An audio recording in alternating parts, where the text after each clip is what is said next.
¿Qué tal amigos? ¿Cómo están? Aquí estamos con nuestro servidor, artista y poeta, escritor cuencano Juanfer Auquilla, que le vamos a hacer una pequeña entrevista sobre la educación formal con su experiencia aquí en la Universidad Nacional de Educación. Iniciamos. Por usted, ¿cuál considera que son los principales beneficios de la educación formal en la formación de los estudiantes? Bien, muchas gracias primero por la entrevista, chicos. Espero que su formación ya próxima a acabar sea llena de éxito. A ver, la educación formal tiene ciertos aspectos vinculados a la meritocracia, ¿sí? A la formación como tal de profesionales.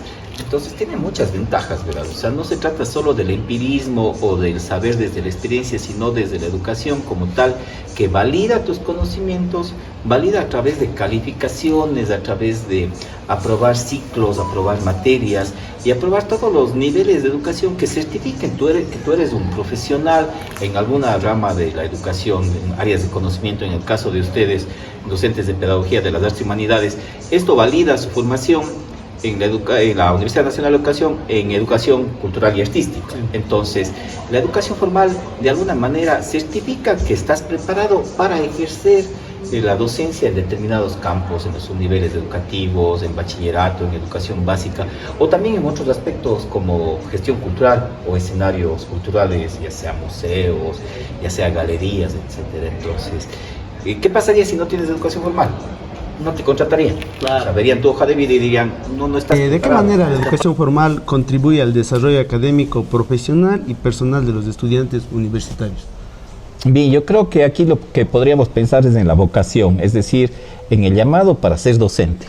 Entonces, la educación formal de alguna manera certifica tu vocación.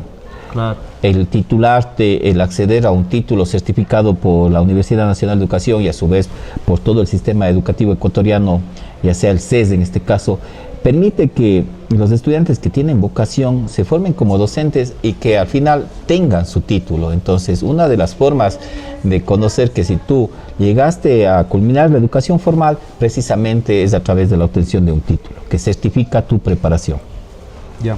¿Qué diferencias considera usted que existen entre la educación formal y otras formas de enseñanza como la educación informal o autónoma? Bien, yo creo que, como lo hemos venido diciendo, la educación formal certifica tu avance a nivel profesional. Entonces vas pasando de ciclos, vas pasando de ciertas etapas hasta llegar a la etapa de titulación. Que es noveno ciclo. Claro, noveno ciclo y todo. Pero ¿qué pasa con otros tipos de educación? Estoy pensando en la no formal, por ejemplo. La no formal es una educación que se puede dar en diferentes ámbitos, pero que no certifica. O sea, no te califica, no te pone notas para que tú vayas aprobando ciertos subniveles, ciclos, etcétera. Entonces, ¿cuál es la diferencia fundamental? Que la una está vinculada al Ministerio de Educación o al CES, o está vinculada al desarrollo de currículos, etcétera, y que tienes que ir aprobando, y para que apruebes debes tener mínimo ciertas notas, ¿no? Sí. Mínimo de notas. En la educación no formal no existe eso. En la educación no formal más bien hay un aspecto voluntario, ¿no? Aspecto de me voy a formar, voy a conocer, voy a aprender, pero que no te van a certificar. O sea, no tienes que pasar de grados, no tienes que pasar de cursos, no tienes que pasar de ciclos, o no tienes que aprobar con exámenes, con pruebas, etc. Ya. ¿Por qué cree que la educación formal continúa siendo fundamental dentro de las instituciones de educación superior? A ver, es que es un aspecto fundamental. Si tú quieres ser docente, si tú quieres ser, qué sé yo, chef, si tú quieres ser médico o lo que sea, necesitas de la educación formal. Entonces necesitas aprobar ciertos currículos, necesitas certificar que estudiaste, y uno dice, sí, pero ¿para qué me sirve eso? A la larga te sirve para presentar tu título y optar por espacios de trabajo. Claro. Entonces eso hace que las universidades sean necesarias y que la educación formal sea necesaria. ¿Cómo pueden las universidades aplicar estrategias que fortalezcan la calidad de educación formal? Bien, yo no creo que es solo cuestión de la universidad, yo creo que es cuestión del Estado. Las políticas estatales, desde ahí surge. Sí, desde las políticas estatales, desde la disminución de brechas a acceso a la educación formal, porque recuerda que hay gran demanda de los estudiantes, claro, que acaban los bachilleratos, etcétera, pero no hay muchos cupos, no hay acogida en en las universidades. Entonces no es cuestión solo de la universidad, es cuestión de toda una política estatal que abra más campos y que abra otro tipo de formación también. Me estoy refiriendo a otro tipo de carreras que no sean las clásicas, sino que las carreras que de alguna manera respondan a lo que está pasando en la realidad actual, las necesidades actuales, las necesidades profesionales, etcétera, para que quienes se educan en las universidades tengan luego acceso a trabajo. ¿Qué ventajas ofrece la educación formal en comparación con otros modelos o métodos de aprendizaje? Es que la educación formal tiene ciertas estructuras que necesariamente deben rendir cuentas a todo un sistema educativo. El sistema educativo de la Universidad Ecuatoriana, por ejemplo. Se engloba todo. Todo, sí. Todo. Entonces, no es que la universidad se deslinda y empieza a enseñar lo que cree conveniente o a evaluar de la manera que cree conveniente, sino más bien que las universidades ecuatorianas, la universidad en general, desde la educación formal, tiene que rendir cuentas de cómo está llevando la educación. Entonces, ¿qué tipo de profesionales está ofreciendo a la sociedad? Claro. ¿De qué manera la educación formal influye en la formación de valores, disciplina y responsabilidad en los estudiantes? Qué interesante este campo axiológico, ¿no? O sea, el campo de valores.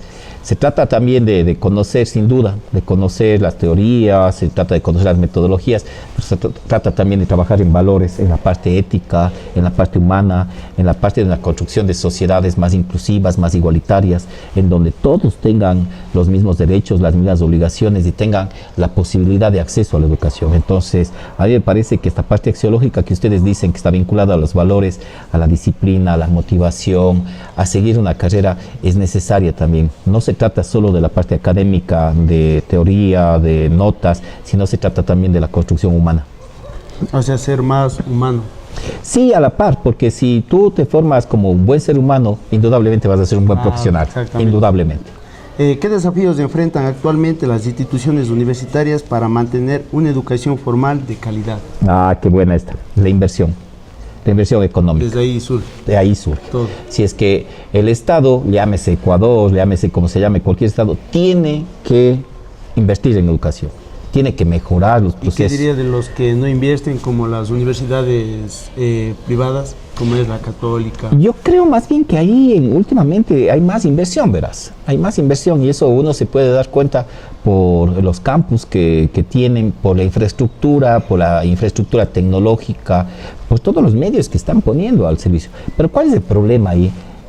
El costo de acceder a ese tipo de universidades. Claro. Entonces, claro, tú pagas y tienes que recibir un buen producto. La pensión de los estudiantes. Exacto. Sería el salario de los Claro, docentes. Y todo lo demás, ¿no? O sea, si no, ¿desde dónde? Y claro, ¿qué es lo que pasa en la educación formal universitaria del Estado? No hay mucha inversión, verás. Y entonces se va disminuyendo. Claro, a pesar de que la Constitución dice que está claramente y está enunciado y declarado sobre la educación, que es un derecho, que debe ser de acceso para todos, no es tan cierto.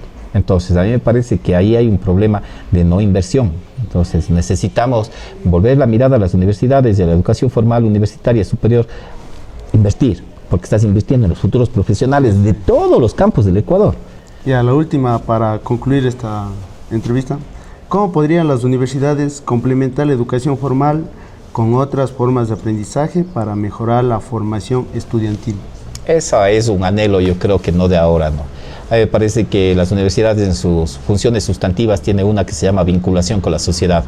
Las universidades, por lo general, han estado divorciadas de su entorno. No sabemos qué es lo que está sucediendo, pero paulatinamente hemos logrado disminuir esos espacios y qué sé yo estoy pensando en ustedes como docentes que vienen desde tercer semestre, tercer ciclo en prácticas preprofesionales, e incluso algunas de ustedes de las promociones vienen desde primero. Claro, desde primero. Sí, los que están ahora empiezan la práctica preprofesional en tercero. Entonces, como que hay una vinculación con la sociedad, hay un saber qué es lo que necesita, qué es lo que está sucediendo en los otros espacios, en las escuelas, en museos, en el entorno, ¿no? Entonces, qué sé yo estoy pensando en nuestra formación, la práctica preprofesional no era tan tan rigurosa. Tan llamativa. Había un semestre, 2 semestres de práctica preprofesional y ya estabas listo supuestamente para Ya ser para docente. rendir. Pero aquí en este caso, la Universidad Nacional de Educación tiene, en el caso de ustedes, desde el primer semestre, práctica preprofesional. Eso. Y ahora, desde las últimas promociones, las últimas cortes que están ingresando,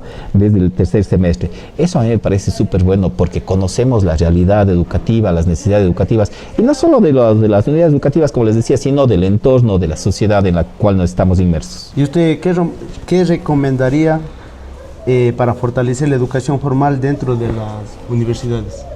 Personalmente yo creo que Su a los opinión. docentes, yo creo que es necesario volver sobre la exigencia académica. Es necesario conocer, es necesario estudiar, es necesario investigar, es necesario escribir. A veces yo siento que las épocas actuales, no sé, hemos bajado el nivel de exigencia de los estudiantes. Entonces, cuando te encuentras con un docente exigente, es como que es el malo y todo, pero cuando ya vas al campo profesional y tú dices, este profesor Me sí sirvió. sí me sirvió, Me sirvió. el que me exigió. Pero yo lo que veo que a nivel no solo de la universidad, sino a nivel de todos los niveles, estamos bajando la exigencia. Y ahí los resultados, ¿no? Los resultados, los profesionales no encuentran trabajo, las plazas de trabajo disminuyen. Entonces uno dice, debió haber sido más exigente.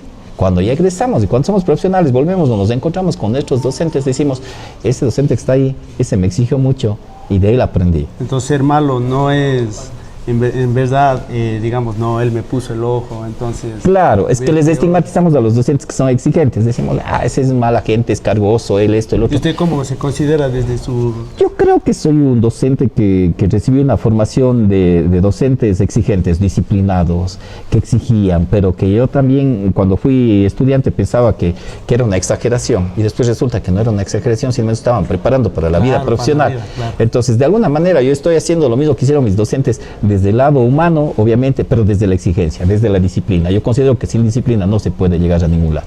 Bueno, gracias, mi profe. Muchas gracias. Gracias.